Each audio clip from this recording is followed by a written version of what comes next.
Последние новости из Туркменистана. Читайте нас в Телеграме и не забудьте подписаться. Туркменистан занимает одно из первых мест в мире по числу заключенных на 100 тысяч человек. Несправедливые приговоры, пыточные условия и прямые издевательства – это реалии, с которыми может столкнуться любой человек и любая семья в стране. Turkmen News регулярно рассказывает об этих реалиях в подробностях. Власти прячут за решеткой людей, но не могут спрятать правду. Ранее мы публиковали свидетельства граждан Ирана, которые отбывали наказание в туркменских тюрьмах по много лет, подвергаясь пыткам и унижениям. Для нового цикла мы поговорили с гражданином Туркменистана, прошедшим весь путь туркменской уголовно-исполнительной системы. В первой части речь пойдет о спецприемнике Арзув в одноименном поселке близ Ашхабада, название которого переводится как «мечта». Заключение для жителей Ашхабада, на которых обратили внимание правоохранительные органы, начинается со спецприемника Арзув. Его распределитель всегда переполнен. Бездомные или нетрезвые люди, а также те, кто каким-то образом нарушил общественный порядок и попался патрульным. Одних спустя сутки выпускают, других ждет административный арест, главное предназначение Арзува. Однако туркменские органы приспособили Арзув и для других нужд. Когда полиции необходимо изолировать подозреваемого по уголовному делу, но оснований не хватает, человеку стряпают так называемую административку. Составляют протокол о том, что он якобы мочился или припирался с кем-то в общественном месте. Его везут в суд, и судья без лишних вопросов назначает арест в спецприемнике на срок до 15 суток. Пока подозреваемый их отбывает, следователи собирают нужные доказательства по основному делу. Цитата. «Для следователей это удобно. В любое время они могут вызвать подозреваемого в отделение полиции и отправить обратно. Это делают, чтобы подозреваемый не ушел в бега. Также эту меру используют, чтобы дать время его родственникам договориться с кем надо и замять дело», поясняет источник. Конец цитаты.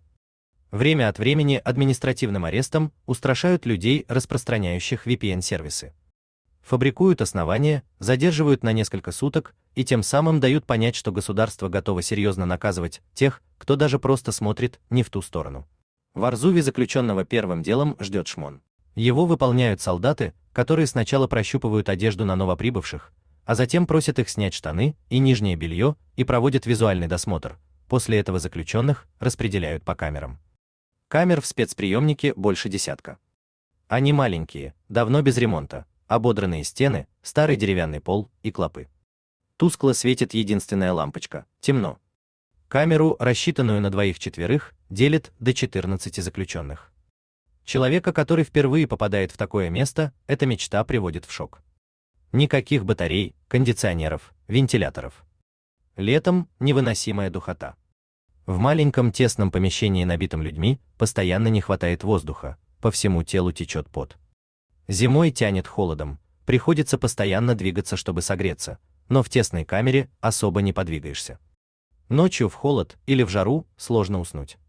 Собеседник Turkmen News делится, цитата, «Уснуть в спецприемнике в принципе не так-то просто. Чтобы лечь спать, нужно всем скоординироваться, пристроиться вплотную друг к другу и стараться не двигаться, чтобы не задеть других.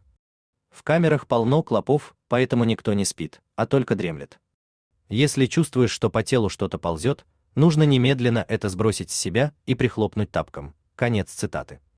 В туалет выводят каждые 3 часа. Вечером разрешают несколько минут помыться, а на самом деле лишь постоять под небольшим напором воды. Никаких средств гигиены не дают. Заключенных в спецприемнике охраняют солдаты и офицеры, с которыми за плату можно договориться об услугах. Платить нужно наличными. С учетом общей обстановки, даже удивительно, что их по прибытии у человека не изымают. Заключенные, которые имели при себе денежные средства или могут попросить их у родственников, стараются хоть немного улучшить свои условия. Источник Turkmen News рассказывает, какие услуги предлагают в Арзуве. Цитата. «Например, за деньги можно отправить солдата в близлежащий магазин, чтобы тот купил воду или другие напитки и еду. Некоторые солдаты ничего не берут, понимают тяжелое положение сидящих в камере, но офицеру, чтобы он отпустил солдата, заплатить нужно в любом случае». Конец цитаты.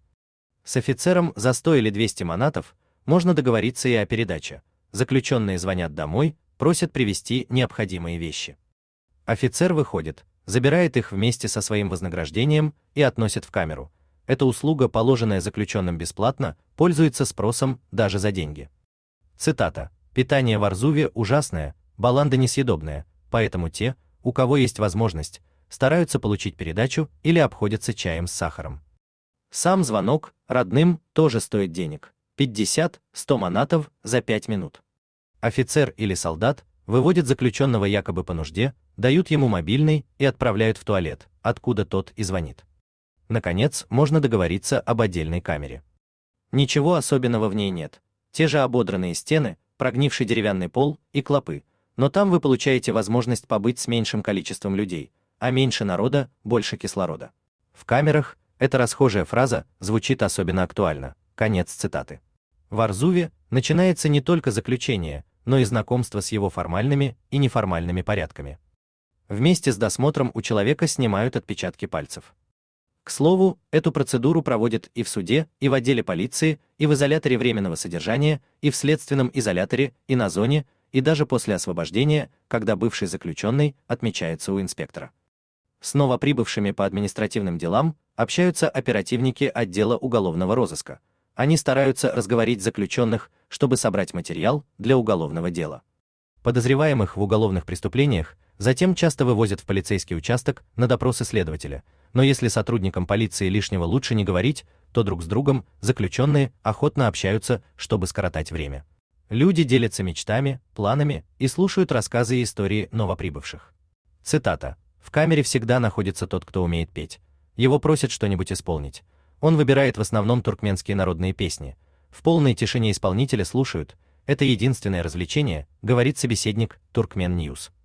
Наконец, покидают Арзув, как правило, двумя путями.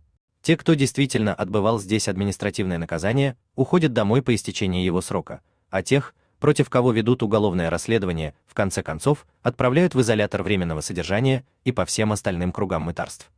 Продолжение следует. У вас есть что рассказать? Пишите нам в секретном чате Телеграма. Мы никогда не раскрываем свои источники и гарантируем полную анонимность. А если вам нравится наша работа, поддержите нас, становитесь нашим спонсором.